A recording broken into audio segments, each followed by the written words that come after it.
All right, guys, I'm supposed to be writing an anatomy lab report right now, but really don't want to do it, so I'm going to kill some time, did some research, looked up probably just an hour worth of data for this video, trying to get down my thoughts, trying to get exactly what I'm going to talk about, and because this video was requested a lot, I know that Point God here in the Patreon group chat has literally sent a video request pretty much once a day wanting this video, and I've just kept on putting it on the back burner, but here we are. I'm going to talk about it, and really, I think this has been my downfall in a lot of dynasty leagues the past couple of years, is chasing these mid-tier tight ends, because usually they're landmines, usually they don't hit to be elite tight ends, and usually they are only downside plays. But I convince myself every year to invest into them. I convince myself every single year that this group is different. And I wish I could say that I learned my lesson, but we're going to get into it. And as always, if you want to request videos, if you want to determine what goes on the show, if you want to join our Dynasty group chat, make sure you go down, join the Patreon below. Not only do you get access to all those things, but at the same time, you are supporting the daily free videos that come out on the channel. So this video in particular was requested to talk about the mid-tier tight ends, the Evan Engrams, the Austin Hooper, the TJ Hawkinson, the Noah Fant. These four players specifically I'm going to focus on, and I'm really going to highlight one player, the most polarizing player out of this group in my opinion, and that is Evan Engram. Now, I know Evan Engram is going down a lot of people's draft boards. I see him being drafted as about the tight end 5 in redraft leagues, and he's about the same in Dynasty, but he's fallen down into this tier of the Noah Fant, TJ Hawkinson, Austin Hooper. All these players kind of get lumped together. And I'm going to start us off with Evan Engram just because I think that this is our main mistake when we look at this tier of tight ends.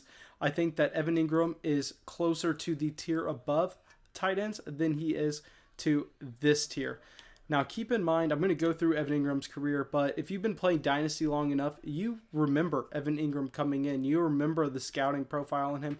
You remember the scouting report on him. He is an extremely, extremely athletic tight end. He's an athletic freak that kind of people called him just a big, tall wide receiver. He wasn't going to be able to block that much and was just going to be used as a passing game weapon. And they said he didn't really have the floor because of it. He said most people said he was just an upside play. But here we are. I mean, remember after 2017, we're going to get into what he did his rookie year, but just a little spoiler, after his rookie season, he was being drafted as the Dynasty tight end 1 overall. I remember seeing in multiple startups him go ahead of Travis Kelce just after his rookie season. And this is mainly because rookie tight ends don't produce, especially when they were as young as Evan Engram was coming into the NFL. So quick look at just Evan Engram's prospect profile. All you need to know: tall, skinny, athletic, young, and has a first-round draft capital. So it really checks pretty much every box you want to see from a move tight end. He's a lot more of like a Jordan Reed than he is a Travis Kelce. But, I mean, this is fantasy football. We're not drafting tight ends to go out there on the field and block so our running game is better. That's not how that works. We're drafting tight ends to go out there, catch passes, and score fantasy points. So let's jump into his rookie season where he had, and keep in mind, if y'all know, y'all watch the channel, I really just reference things in points per game. I think if you look at season totals with the way the NFL works, you're pretty much just talking about things that don't matter. I mean, players get injured, situations change, and it's best to look at things from a points per game volume. So his rookie season, he had about 7.5 targets points per game. 7.5 targets per game. 4.3 receptions per game. He had almost 50 yards a game. He had 6 total touchdowns. And if we look at his efficiency metric, really the only one that matters in my opinion, I mean, it's not the only one that matters, but it's the most important one. It's the easiest one to look at, is yards per target, where he had 6.3 yards per target. So essentially he comes in his rookie season, slides into a massive role, and gets a lot of volume as a rookie tight end, which we don't see really ever happen. Like this isn't something that's rare. This is something that's just a complete outlier, and this is why he was the tight end 1 in Dynasty after his rookie season. And in this season, he actually finished as the tight end 4 in points per game. Okay, so despite getting the massive workload, despite getting the volume, he was inefficient with it, but you can't really blame him. I mean, the man was a 22-year-old tight end. He's 25 right now, and he's going into his 4th season, so he's either 21, 22, Can't blame him for the inefficiency. It's just extremely impressive that he was given the workload. Now in 2018, we see the workload take a step back. He gets less volume. This is mainly due to the Giants actually adding a couple passing game weapons. He gets almost 6 targets a game, 4 receptions, 52 yards, and he only gets 3 touchdowns. But what's really impressive here is even though he has a massive drop in efficiency, he actually sees a massive drop in volume, a massive increase in efficiency. Don't know why I'm misspeaking a lot in this video. Usually doesn't happen, but we're going to keep rolling. So this ends up giving him a tight end 7 points per game finish, which obviously it's a step back, but he was dealing with injuries, and that's what we're going to get into later on in this video. But still, a tight end 1 finish, a high tight end 1 finish as a 22, 23-year-old tight end, second season in the league, extremely impressive. Now we're going to go into 2019, where the Giants actually have a new starting quarterback for about half the season. And we see Evan Engram put up 8.5 targets a game, 5.5 receptions a game, almost 60 yards a game, 3 total touchdowns, and about 7 yards a target. This is good enough for the tight end 7 finish. So really, if we just take a step back, we can see that Evan Engram had the volume in 2019, but his efficiency did go down just a tad. He's still a very efficient tight end in terms of yards per target.